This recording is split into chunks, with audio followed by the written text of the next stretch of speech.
तो यहाँ पर जैसे बोर्ड पर देख रहे हैं derivation of mean and average value of AC।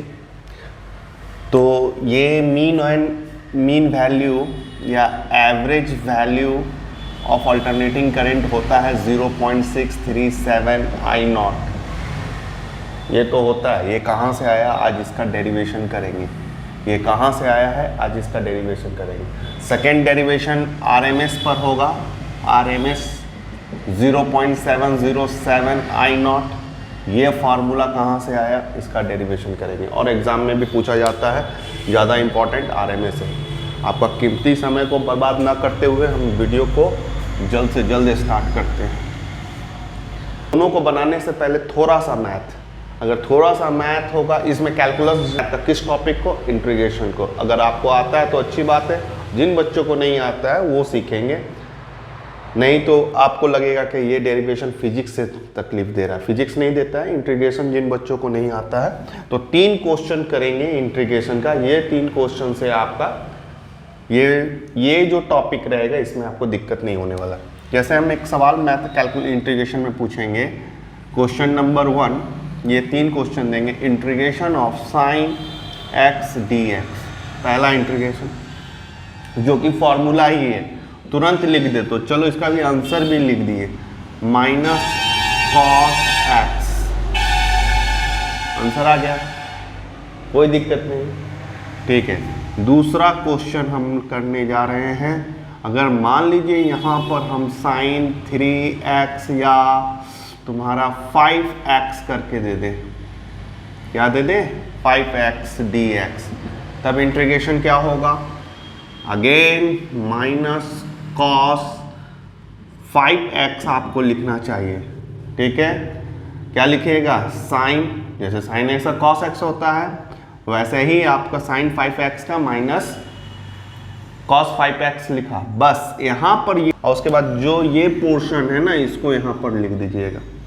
ये हो गया इंटीग्रेशन, ये आपका इंटीग्रेशन कंप्लीट हो गया। बहुत इजी है। क्वेश्चन नंबर 3 में अगर हम आपको क्वेश्चन दे रहे हैं, साइन स्क्वायर x dx, ये क्वेश्चन नंबर 3 दे रहे हैं। एक्चुअली हमको यही बताना था, लेकिन इसको थोड़ा सा आपको दिखाएं। हम समझाना चाहते हैं कि जब यहाँ पर मल्टीपल है, यहाँ का किसका मल्टीपल है, 1 का, कोई दिक्कत आपको हुआ नहीं। यहाँ मल्टीपल 5x था, कोई दिक्कत नहीं, सीधे 5 नीचे आ गया। लेकिन जैसे ही यहाँ पर स्क्वायर है, आप इसका इंटीग्रेशन नहीं कर सकते। आपको इंटीग्रेशन करने के लिए फॉर्मूला का सहारा लेना पड़ेगा। कहना यह चाहते हैं कि मैथ में साइन स्क्वायर, क्यूब, 4 पावर जब साइन ट्रिग्नोमेट्री पर पावर रहता है ना, तो करना दिक्कत होता है। इसके लिए फार्मूला दिया जाता है जिसका नाम है मल्टीपल एंड सब मल्टीपल फार्मूलाज। अब उतना मैथ तो नहीं पढ़ाएंगे, लेकिन इस स्क्वायर के चलते हमारा इंटीग्रेशन रुक रहा है। अब इस स्क्वायर को कैसे खत्म करते हैं, इसके लिए एक फार्मूला आपको याद रखना होगा, 1 minus cos 2x divided by 2 equal to sine square x। ये फार्मूला आपका होता है। क्या लिखे बाबू, साइन स्क्वायर x को आप 1 minus cos 2x divided by 2। अंतर क्या है, देखिए यहाँ स्क्वायर है, स्क्वायर गायब हो चुका है, हट चुका है, उसको हम लोग किस में कन्वर्ट कर लिए, मल्टीपल में, ठीक है। तो जब भी इस तरह का इंटीग्रेशन आए तो आप इस फार्मूला को यूज़ करें। स्क्वायर में इंटीग्रेशन करने ना जाए, क्योंकि होता नहीं है। तो इसका इंटीग्रेशन हम करने जा रहे हैं। अब हम जैसे ही इस क्वेश्चन को देखते हैं तो हमको समझ में आ जाता है कि ये स्क्वायर के चलते इसका इंटीग्रेशन होने वाला नहीं है। तो आगे बढ़ते हैं, इस फार्मूला को चेंज करते हैं इस फार्मूला से, 1 minus cos 2x divided by 2 dx। 1/2 को बाहर ले लेते हैं, तो यहाँ पर 1 माइनस कॉस 2x dx, 1/2। अब इंटीग्रेशन कर लेंगे dx, और यहाँ पर इंटीग्रेशन cos 2x dx। ये हमारा इंटीग्रेशन है। आखिरी स्टेप 1/2 dx का इंटीग्रेशन बाबू x होगा, cos का इंटीग्रेशन बाबू साइन 2x डिवाइडेड बाई 2 होगा, और ये आपका आंसर होगा, ये आपका आंसर होगा। कोई दिक्कत नहीं, आशा करते हैं ये इंटीग्रेशन समझ में आया हो। और एक क्वेश्चन ले ही लो, जैसे मान लो 2 sin x cos x ऐसा क्वेश्चन दे दे इंटीग्रेशन में, तो अब इनका पूरा करने मत लगना, इसका भी फॉर्मूला होता है। इसका फॉर्मूला बायो स्टूडेंट खास करके इस चीज़ को ध्यान दे, क्योंकि वो लोग मैथ स्टूडेंट वाले लोग को तो ये लगेगा कि बेकार चीज़ हो रहा है, इन बायो स्टूडेंट को दिक्कत होता है, वो लोग अपना कंप्लीट करें इस चीज़ को। 2 sin x cos x, इस फॉर्मूला को याद रखिएगा। 2 sin थीटा cos थीटा क्या होता है, sin 2 थीटा होता है। तो अगर आप ये फॉर्मूला को जानते हो तो इसको कन्वर्ट कर सकते हो किसमें, sin 2x dx में। क्वेश्चन नंबर 4 है और इंटीग्रेशन कर दोगे, ठीक है। इसका इंटीग्रेशन कितना होगा, इसका इंटीग्रेशन कितना होगा बच्चा, साइन का क्या होता है माइनस cos 2x लिख देना और डिवाइडेड बाई 2, जो यहाँ लिखा हुआ है उसको नीचे लिख दोगे। क्लियर है, हो गया, चलिए अच्छा है आंसर। बस इतना इंटीग्रेशन आपको करना है। चलिए इंटीग्रेशन होने के बाद आगे का प्रोसेस को आगे बढ़ाते हैं। Mean value and average value of alternating current को निकालने जा रहे हैं। तो इसको निकालने से पहले ये करंट को पहचान चुके हैं, एसी करंट है। मीन निकलता कैसे है, एवरेज कैसे निकलता है। एवरेज निकालने का सिंपल सा टर्म है, जैसे आप क्रिकेट खेलते हैं तो आपका 10 मैच का एवरेज निकालना है। तो 10 मैच में आपने जो भी रन बनाया, कभी 0 पर भी आउट हुआ हो, कभी 30 बनाया, कभी 40 बनाया, कभी सेंचुरी भी मारा, 10 का टोटल रन डिवाइडेड बाय आपने 10 मैच खेला है उसे डिवाइड कर देंगे और एवरेज निकल जाएगा।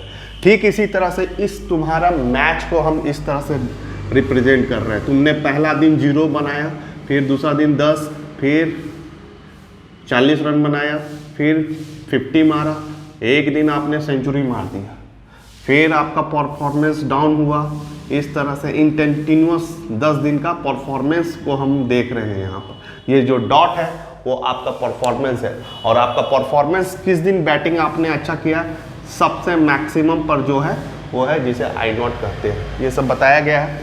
तो इस डॉट को हम कैसे बोले, इंस्टेंटेनियस करंट को कैसे रिप्रेजेंट करते हैं, इस डॉट यहाँ पर जो डॉट आ रहा है उसको रिप्रेजेंट कैसे किया जाए। तो I equal to I0 sine omega T, that is the instantaneous current. तो इस छोटे से टाइम के लिए ये I का वैल्यू याद रखें। यहाँ पर समय कितना खर्चा हुआ होगा, ये टाइमिंग कितना होगा dt, ये टाइम कितना लगा होगा dt, ठीक है। तो एक छोटा सा इंटरवल का टाइम को I dt लिखा जा सकता है, एक छोटा सा पॉइंट को रिप्रेजेंट करने के लिए I dt, ये इंस्टेंटेनियस वैल्यू है। अब इसी का हम टोटल करना चाहते हैं, तो टोटल करने के लिए हमको क्या करना पड़ेगा, इंटीग्रेशन। इसलिए इंटीग्रेशन बताएं भी सर कहाँ से कहाँ तक कीजिएगा, 0 से लेकर के t/2 तक करेंगे। एक कंप्लीट साइकिल को t बोलते हैं, इसका आधा को क्या बोलेंगे, t/2 बोलेंगे। सर आप कंप्लीट t क्यों नहीं ले रहे हैं, इसके पीछे रीज़न क्या है कि जितना पॉइंट यहाँ पर बना है, मान लीजिए +100 बना है, इधर 100 पॉइंट है, तो यहाँ पर -100 पॉइंट होगा, क्योंकि ये निगेटिव है, ये तुम्हारा पॉजिटिव है। अगर आप एक लाइन में बोलना चाहेंगे तो एवरेज या mean value of alternative current full cycle के लिए निकालते हैं। यह तो हाफ साइकिल हुआ, फुल साइकिल के लिए निकालते हैं, फुल साइकिल के लिए निकालते हैं, तो उसका आंसर 0 आने वाला है। वो आप इंटीग्रेशन में करके देख लीजिएगा, ठीक है। इसलिए हम फुल साइकिल का ना निकाल करके हम कहाँ से कहाँ तक का निकाल रहे हैं, 0 से लेकर के t/, तो मतलब हमको जोड़ना कहाँ से कहाँ तक है, 0 से लेकर के t/2। आप एक क्वेश्चन करके देखिएगा, वहाँ पर इंटीग्रेशन क्या लीजिएगा, t कंप्लीट, वहाँ आंसर आपका 0 ही आएगा। तो फिलहाल अभी हम लोग t/2 ले रहे हैं, यहाँ तक जोड़ रहे हैं। तो ये जो चीज़ लिखी इससे क्या समझ में आता है कि यहाँ का टोटल इंस्टेंटेनियस करंट हमने जोड़ लिया, आपका टोटल मैच का रन जोड़ चुके हैं इस इंटीग्रेशन का में। अब टोटल नंबर ऑफ मैच, तो टोटल नंबर ऑफ टाइम हम कहाँ से कहाँ तक दे रहे हैं, t/2 दे रहे हैं। ठीक है, ये आपका क्या निकला, आप क्रिकेट तो खेल नहीं रहे, एवरेज करंट निकल जाएगा। क्लियर है? तो IAVG निकालने के लिए बस I का वैल्यू आप जानते हैं, यहाँ पर क्या लिखे हैं, इंस्टेंटेनियस करंट कैसे रिप्रेजेंट किया जाता है, लिख दीजिए। तो 2/T ये ऊपर चला गया है, और तुम्हारा integration I0 sine omega t dt 0 से लेकर के T/2, कोई दिक्कत नहीं। अब देखो ये I0 निकल जाएगा 2I0 t, साइन का इंटीग्रेशन बाबू अभी तुरंत दिखाए थे, देखना यहाँ ओमेगा है, साइन का इंटीग्रेशन क्या होगा, minus cos omega t divided by omega. Clear है? लिमिट क्या, 0 से लेकर के T/2, 2I0 t। क्लियर है? अब इसमें क्या करोगे, अपर लिमिट माइनस ओमेगा को भी बाहर निकाल दो, और माइनस को भी हो सके बाहर ही निकाल दो, इजी बनेगा। लिमिट बैठाओ, कॉस सिर्फ अंदर में ओमेगा t है, अगला स्टेप में बैठा देंगे। ठीक है, तो -2I0 t omega, upper limit बैठाने जा रहे हैं, कॉस ओमेगा का वैल्यू 2π/T, यहाँ T/2, अपर लिमिट बैठ चुका है, माइनस कॉस 0 डिग्री। ठीक है, अब ये T कट गया। अब यहाँ पर वैल्यू कितना आपका आता है, वैल्यू आ रहा है आपका -2I0 t ओमेगा, और कॉस यहाँ पर है ओनली पाई का मतलब 180 डिग्री -1 होता है, और यहाँ कॉस 0 डिग्री का 1 होता है, आगे में माइनस है इसके वजह से माइनस आ गया, -1 -2 हो गया, और माइनस इंटू माइनस प्लस, तो डायरेक्ट लिख रहे हैं 4I0 t, ओमेगा का वैल्यू 2π/T, 2 से ये काट दोगे, 2 से ये t कट गया, फ्रेश करके लिखोगे कितना आया, तो 2I0 डिवाइडेड बाई पाई, ये आया। ये तुम क्या निकाल रहे थे, एवरेज।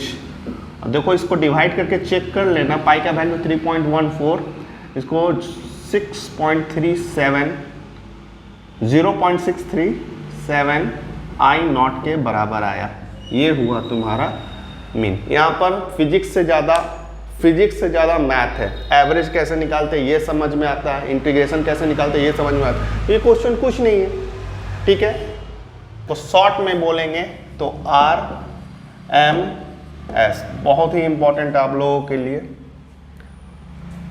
तो मीन करंट तो अभी तुरंत निकाले ना, भूला नहीं होगा। इंटीग्रेशन 0 से लेकर के, सिर्फ लिमिट को आपको क्या करना, इधर कंप्लीट साइकिल के लिए लेना, 0 से लेकर के t, तो 0 से लेकर t I dt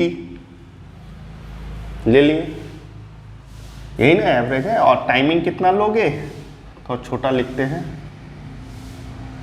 0 से डिवाइडेड बाय पूरा टाइम। ये आपका क्या निकला, ये आपका निकला मीन, ठीक है। लेकिन मीन नहीं निकाल रहे हैं, m से पता चल गया कि मीन का फॉर्मूला पहले बैठा दें।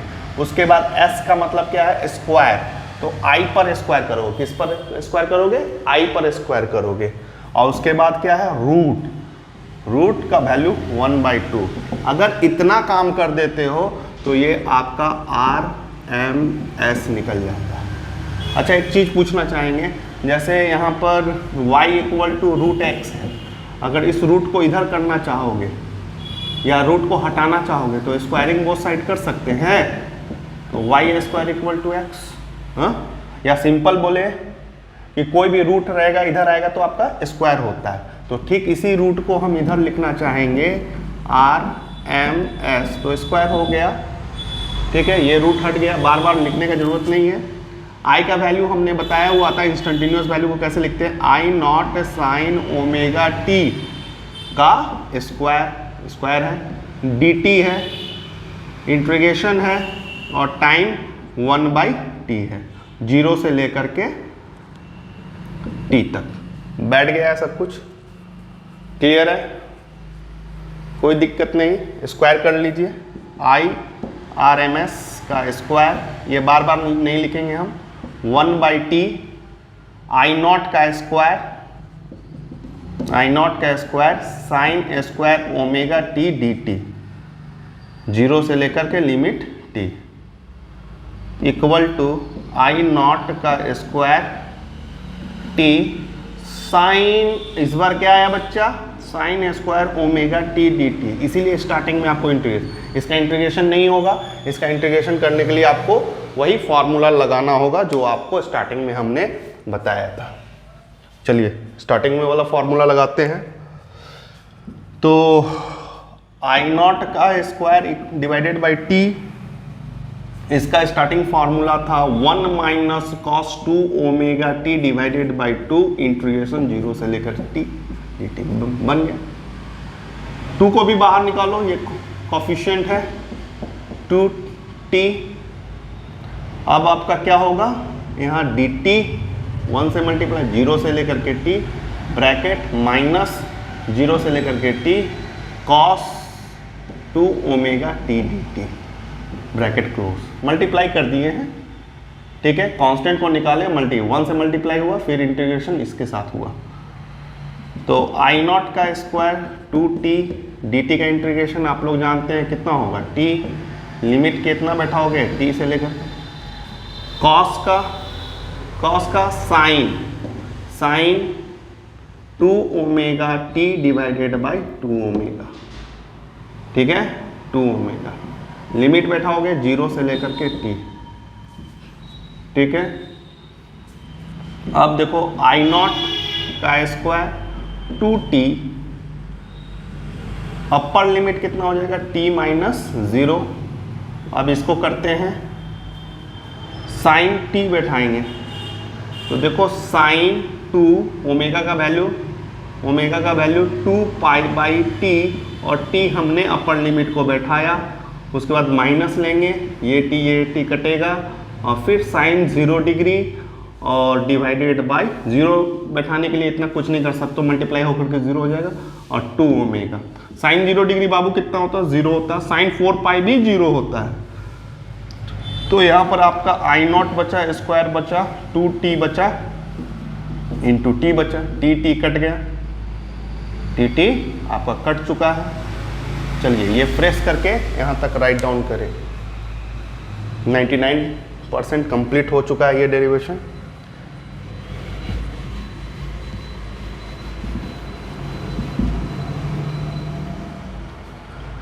तो आगे क्या है कि हम लोग उधर क्या चल रहे थे, RMS चल रहे थे, इसका स्क्वायर था, और ये वैल्यू हमारा आ चुका है आई नॉट का स्क्वायर डिवाइडेड बाई 2।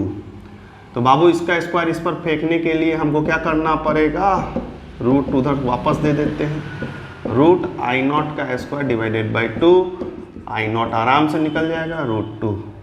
IRMS के लिए ये याद रखें फॉर्मूला। अगर इसको डिवाइड करके चेक कीजिएगा तो आपका क्या निकलेगा, 0.707 आई नॉट, ये प्रूव्ड हुआ इसका। क्लियर है ये डेरिवेशन RMS वैल्यू। अगला टॉपिक हम लोग फेजर डायग्राम पर देखेंगे। Okay, thank you.